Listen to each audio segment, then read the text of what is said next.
छूटा नहीं था और बनवासी। और जब गए निषाद राज के यहाँ पहुंचे तो वहाँ भी चूंकि गंगा तीर्थ है, नास्ति गंगा समम तीर्थम, गंगा के समान तीर्थ नहीं है, तो तीर्थ के किनारे जब पहुंचे, तीर्थ में पहुंचे तो मुंडनम चोपवासश्च सर्वतीर्थ स्वयं विधि, मुंडन करना, उपवास करना, ये सभी तीर्थों का नियम है। मुंडन की जगह पर उन्होंने जटा धारण कर लिया और उपवास किया उन्होंने। जिस दिन गए उस दिन लक्ष्मण जी के द्वारा लाया हुआ जल ही आधा लोटा पिया, आधा लोटा जो बचा उसमें से जानकी जी ने कुछ जल पिया, उसमें से जो कुछ बच गई प्रसादी तो उसको लक्ष्मण जी ने पिया। ऐसा महर्षि वाल्मीकि वर्णन करते हैं। इस तरह उपवास वहाँ भी हुआ है। ये तो भरद्वाज ऋषि के यहाँ जब पहुँचे हैं तो भरद्वाज ऋषि ने स्वागत किया है राम जी का और बातचीत हुई। तो बंधुओं, ये केवल हम आपको बताते हैं कि भगवान श्री राम जी महाराज का ये उपवास का क्रम था। और तो बात जाने दीजिए, महाप्रयाण का भी कारण उपवास ही। महाप्रयाण मतलब अपने दिव्य साकेत धाम, अपने दिव्य त्रिपाद विभूति में जाने के लिए भी उपवास का बहाना। बोले वो कैसे उपवास का बहाना हो गया? बोले महाकाल आता है और महाकाल से राम जी का संवाद होने की बात, महाकाल कहते हैं काल पुरुष, जिसको आप सोचते हैं काल पुरुष। काल पुरुष भगवान श्री राम से कहते हैं आपके अवतार का प्रयोजन सिद्ध हो चुका है, अब आप चाहें तो अपने धाम में पधारिए। भगवान श्री रामचंद्र जी ने कहा, ये यही बतियाने के लिए पहले काल पुरुष ने कहा देखो मुझे कुछ महत्वपूर्ण विषय पर चर्चा करनी है आपसे, इसलिए एकदम एकांत में मैं बातचीत करूंगा, वहाँ पर कोई आएगा नहीं, और अगर कोई बीच में आ गया तो उसका वध निश्चित हो जाए। तो बोले ठीक है। लक्ष्मण जी को बुलाया, बोले देखो पहरेदारी करो दरवाजे पर, कोई आने न पाए। अब ये पहरेदारी कर रहे थे, काल पुरुष ने यही बात बतलाई कि अब आपका कार्य पूरा हो चुका है, अवतार लेने का प्रयोजन परिपूर्ण हो चुका है और आपने राम राज्य की स्थापना पूर्वक धर्म की स्थापना कर दी है, और अब आप अपने धाम में पधारे। यही इतनी बात बतानी थी, इसके अलावा और कोई बात नहीं बतानी थी, समझे? और ये बात अभी बता ही रहे हैं, उपक्रम चल रहा है, चर्चा चल रही है अंदर, और तब तक दरवाजे पर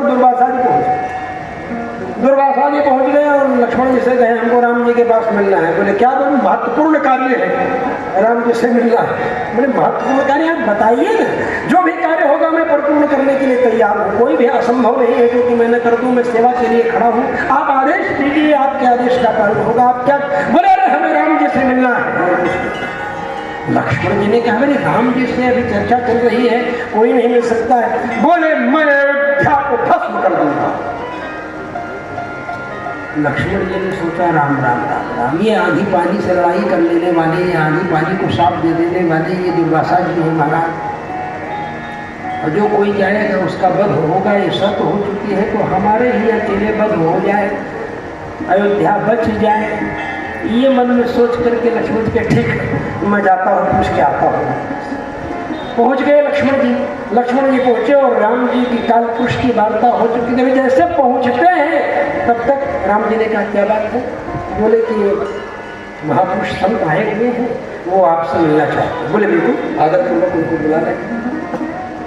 आगे दुर्वासा जी, यह दुर्वासा जी अंदर जाते हैं, इधर लक्ष्मण जी सीधे प्रस्थान कर जाते हैं। नागेश्वर नाथ का मंदिर जो है, लक्ष्मण घाट जो है, शेषधारा है, वहां के लिए प्रस्थान कर देते हैं। सरयू जी की सहस्त्र तरंगें उठती हैं और लक्ष्मण जी सहस्त्र फणिमंडित शेष के रूप में उसी में प्रविष्ट हो जाते हैं, प्रस्थान कर जाते हैं इस रूप।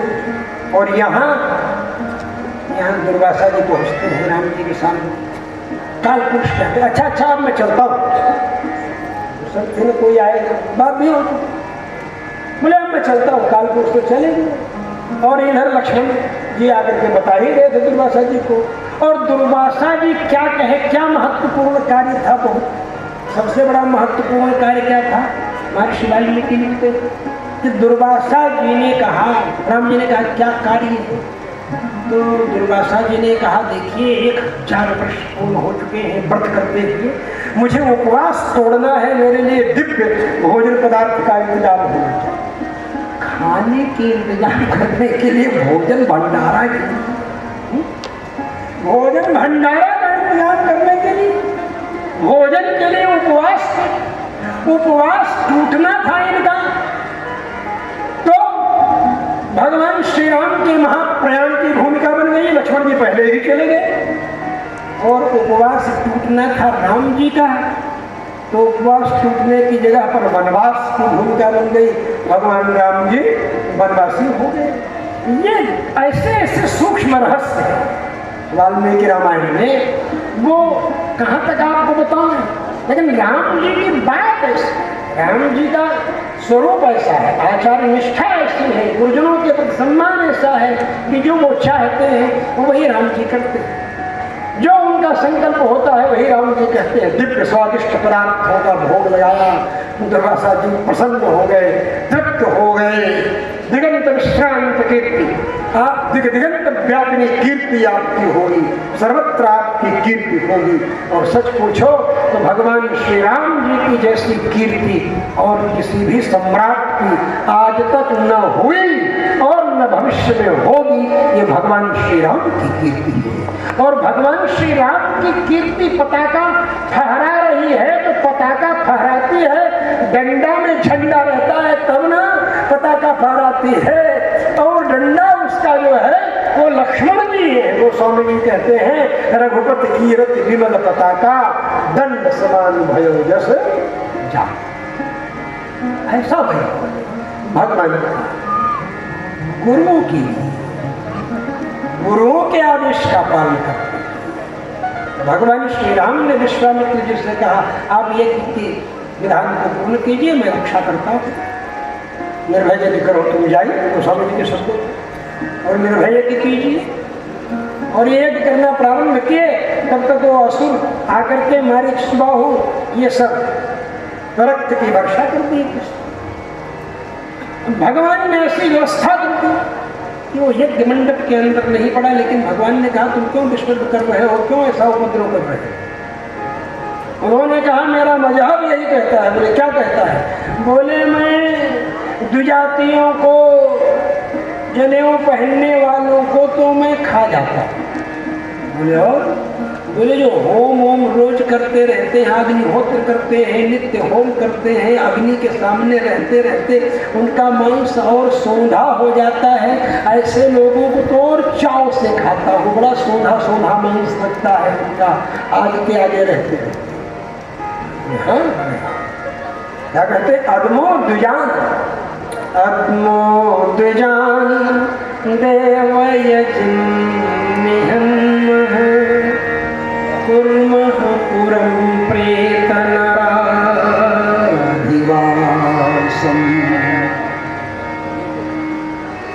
और नगर जो है जहां लोग रह रहे हैं उन नगरों को मैं स्मशान भूमि बना देता हूं। स्मशान। अच्छा यही तुम्हारा मजहब कहता है, यही तुम्हारा? हाँ यही कहता है। बोले अगर ऐसा है तो धर्मोस्ते सत्यम तव राक्षसेन्द्र मन्ये व्यतिस्ते तु ममापि धर्मः। ये तुम्हारा धर्म है, ये तुम्हारा मजहब है कि तुम सुंदर हंसते खेलते खाते नगर को श्मशान बना देते हो, यज्ञोपवीतधारियों को, यज्ञ करने वालों को खा जाते हो। तो मेरा धर्म ये कहता है मैं ऐसे बदमाशों को, ऐसे आतंकवादियों को मैं भारतवर्ष जैसी पवित्र भूमि में रहने नहीं देता हूँ। ऐसा कह करके बिन भगवान राम दे मारा सतयोजन का सागर पार।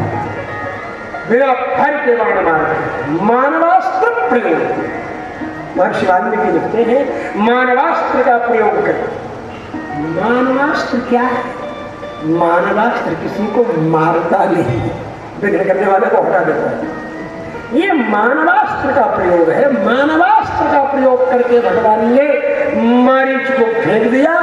जहां मारीच गया, आज भी मारीच के नाम से मारीशस, और उस मारीशस में 70% से ज्यादा लोग भोजपुरी भाषा बोलने वाले हैं। हाँ, बक्सर में भोजपुरी बोलते हैं ना। बक्सर में मारिश मिला था, उसको मारा, और जब वहां गिरा तो वहां की भाषा का प्रचार उसी समय से हो गया। डॉक्टर जगन्नाथ पाठक वहां के बहुत दिनों तक राष्ट्रपति, और वो भोजपुरी। डॉक्टर शंकरदयाल शर्मा जब गए वहां, तो शंकरदयाल शर्मा जी बोलते हैं कि हमनियों की कोनो जगह बताइए कहाँ हम बैठे। भोजपुरी में ही बोले बात हुआ। उस समय हम लोग न्यूज सुन रहे थे, तो उसमें सुने शंकरदयाल शर्मा जी अच्छे अध्ययन करने वाले, चिंतन करने वाले विचारक, तो उन्होंने भोजपुरी भाषा में बोला। जैसे हमारे मोदी जी जहाँ जाते हैं वहाँ की भाषा में 2-4 बात बोलते हैं, तो वहाँ के लोग समझते हैं ये तो अपने ही हैं। बनारस में जाते हैं तो बनारसी बोलते हैं। भाषा के माध्यम से व्यक्ति के प्रति जो भाव है और व्यक्ति का बोलने वाले के प्रति जो भाव है वो मिलता है। इसीलिए हनुमान जी ने जनक नंदिनी जानकी जी फांसी लगा करके मरने की तैयारी कर चुकी थी, मरने जा रही थी। शाखाथ वेणी ग्रथनं गृहीत्वा उद्बद्ध वेणुग्रथनेन शीघ्रम अहम गमिष्यामि यमस्य मूलम। मैं यमराज यहाँ चली जाऊंगी, मतलब मैं मर जाऊंगी आज। ये जनक नंदिनी जानकी जी विचार कर रहे हैं। अपनी चोटी बांधने वाली रेशम की डोरी को अपने गले से लपेट करके और पेड़ की डाल में लटकने की तैयारी कर रही हैं। तब तक हनुमान जी ने सोचा ये तो बड़ा अनर्थ हो जाएगा मेरे देखते देखते ही, अगर ये मर गए। मूलक हनुमान जी कहते मूल ही समाप्त हो गए। फिर क्या? इनके वियोग में राम जी प्राणों का परित्याग कर देंगे, राम जी के वियोग में लक्ष्मण जी प्राणों का परित्याग कर देंगे। राम लक्ष्मण जी के प्राणों के परित्याग का समाचार सुन करके भरत जी प्राण त्याग देंगे, भरत जी को मरा देख करके शत्रुघ्न जी प्राण त्याग देंगे, पुत्रों को मरा हुआ देख करके माताएं प्राणों का परित्याग कर देंगी। भरतम च मृतम दृष्ट्वा शत्रुघ्नो न भविष्यति, और शत्रुघ्न मृतम दृष्ट्वा, शत्रुघ्न को मरा हुआ देख करके पुत्रान मृतान समीक्षाथ न भविष्यन्ति मातरः कैकेयी च सुमित्रा च कौसल्या च संशयः। इस तरह से विचार करने लगते हैं। पहले खोजे जानकी जी का पता नहीं चला, सोचे अगर नहीं पता चले और मैं नहीं गया, मैं जा करके बोल दूंगा जानकी जी नहीं मिली। कई विकल्प खड़ा करते हैं, कई बातें सोचते हैं। सो हम नैव गमिष्यामि किष्किन्धां नगरीं, इसलिए मैं किष्किंधा लौट करके जाऊंगा ही नहीं। हनुमान जी ऐसा मन में विचार करते हैं, तरह तरह की बातें सोचते हैं, तरह तरह के विचार करते हैं। तो बंधुओं, केवल मैं इसलिए इस बात को बता रहा हूं कि सबके मूल और भगवान श्री राघवेंद्र सरकार जब आगे बढ़ते हैं, जैसा कि हमने बताया कृष्णम रामायणम काव्यम सीतायाश्चरितम, तो यज्ञ की रक्षा हो जाने के बाद विश्वामित्र जी कहते चलो तुम लोगों को यज्ञ घुमा लाए। बोले यज्ञ की रक्षा तो कर दिए गुरुजी, यज्ञ तो हो गया, अब कहाँ यज्ञ? बोले मिथिला में यज्ञ हो रहा है, वहां पर तुमको ले चलेंगे। और मिथिला में यज्ञ हो रहा है, मिथिला में ले चलेंगे। ये विश्वामित्र जी ने कहा बच्चे जब कोई अच्छा काम करते हैं तो माँ बाप कहते हैं ना कि चलो तुमको मेला घुमा लाओ। मेला, तो मेला घूमने के नाम पर लड़के तैयार हो जाते हैं। हाँ चलो अच्छा है, विद्यार्थियों का ग्रुप जाता है घूमने के लिए, बस जाती है, सब ग्रुप में जाते हैं घूमने। जहाँ ऐसे ही इन्होंने एक की रक्षा की थी तो विश्वामित्र जी ने कहा चलो तुमको मेला घुमा लाना। बोले कौन मेला है? बोले धनुष यज्ञ का मेला लगा हुआ है। बोले कहाँ लगा है? बोले मिथिला में लगा हुआ है। राम जी चल दिए। तो जानकी जी की दिशा में, मिथिला की दिशा में जब भगवान श्री राम लक्ष्मण जी विश्वामित्र जी के साथ चलते हैं तो गौतम ऋषि का आश्रम मिलता है।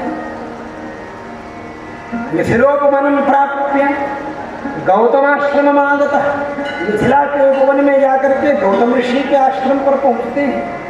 और अदृश्य भूता भूतान, अदृश्य भूता हो गई है अहल्या उस समय।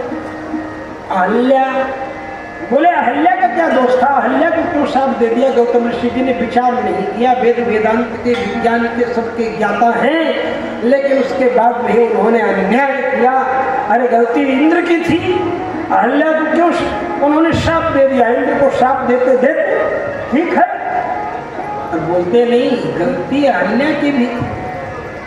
अहल्या समझ गई हलम नाम विरूपम स्यात् हल्यम तत्पदमुच्यते, समझे? हल्यम नास्ति यतस्तस्माद् हल्येति प्रकृतितः, समझे? हल कहते हैं विरूपता को, हल कहते हैं जिसका सौंदर्य नो, अहल कहते हैं जो परम सौंदर्यशालिनी। अहल्या परम सौंदर्यवती होने के नाम से उसका नाम अहल्या, ऐसा सौंदर्य था उसका अहल्या। अहिल्या नहीं है, प्रायः लोग अहिल्या अहिल्या कहते हैं, लेकिन शुद्ध अहिल्या नहीं, अहिल्या अशुद्ध, अहल्या शुद्ध। लेकिन अब हिंदी में अहिल्या अहिल्या चलता है। जैसे अनसूया शुद्ध है, अनुसूया अशुद्ध है, लेकिन हिंदी में अनुसूया अनुसूया, गोस्वामी जी ने अनुसूया के पद के सीता, तो इस तरह हिंदी में चल जाता। हिंदी में तो इतना उल्टा अर्थ हो जाता है। ब्रह्मचारी जी से हम कहें ब्रह्मचारी जी आप हमारे ऊपर घृणा कीजिए, हम तो हमारे इतना प्रेमी है, हम तुम्हारे ऊपर घृणा काहे करें? लेकिन घृणा शब्द जो है वो दया का वाचक है। घृणा का मतलब दया है। निर्घृण कहते हैं निर्दयी व्यक्ति। दया ही जिसके अंदर भरी है, सूर्योदय के साथ दुनिया का काम शुरू होता है, फसलें पकती हैं सूर्य की किरणों से, इसीलिए दया भरी हुई है जिसमें उनको घृणित सूर्य आए नमः, घृणित सूर्य का नाम है। इसी तरह से हिंदी और संस्कृत का बड़ा लफड़ा है।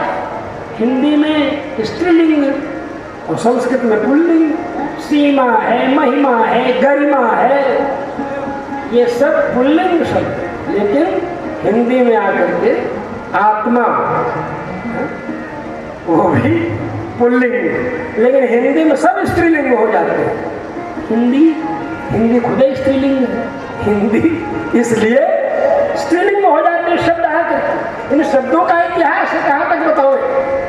शब्द के रहस्य हैं, और संस्कृत के द्वारा ही सारे शब्दों की उत्पत्ति होती, चाहे जिस किसी भाषा के शब्द हो, चाहे अंग्रेजी हो, चाहे उर्दू हो, चाहे तमिल, तेलुगु, कन्नड़, मलयालम, कोई भी भाषा, अंग्रेजी हो, उर्दू हो, फारसी हो, सबके मूल में संस्कृत है। मूल तो संस्कृत है, उसी से सब बिगड़ बिगड़ करके गया।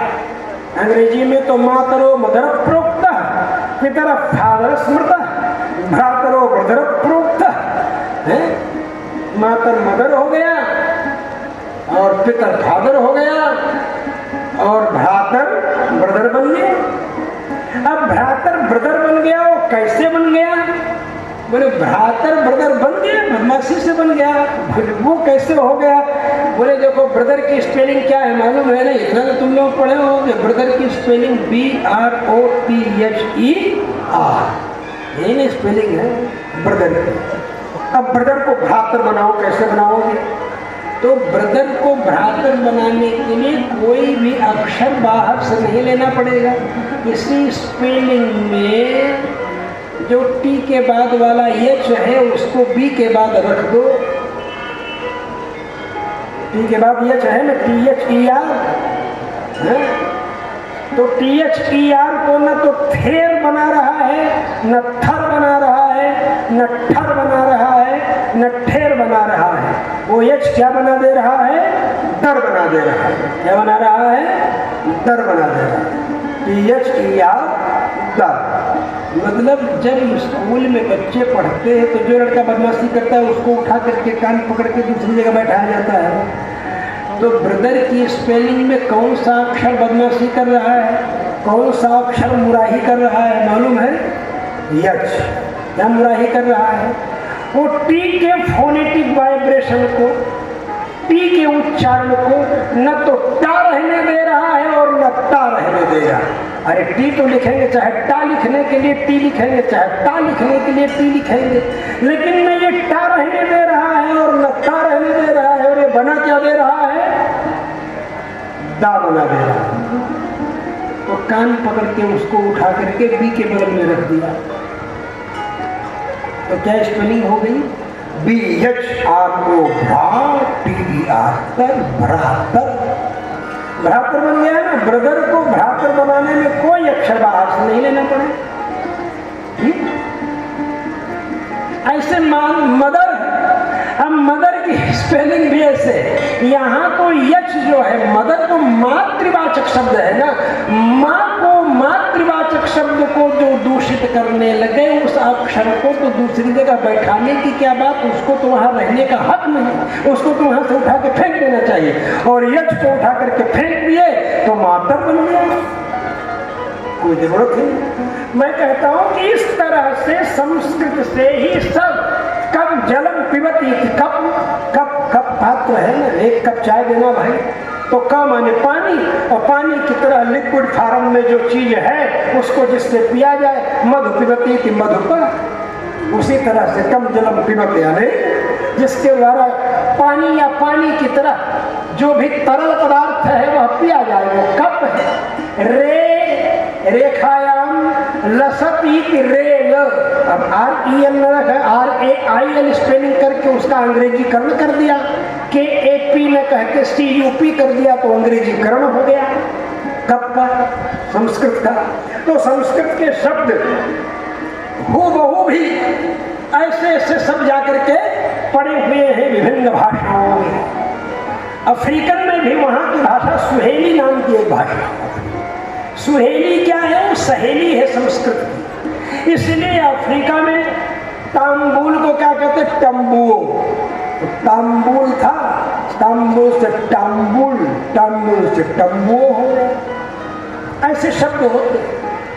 ऐसे एक था, एक को फारसी में कहा गया इक,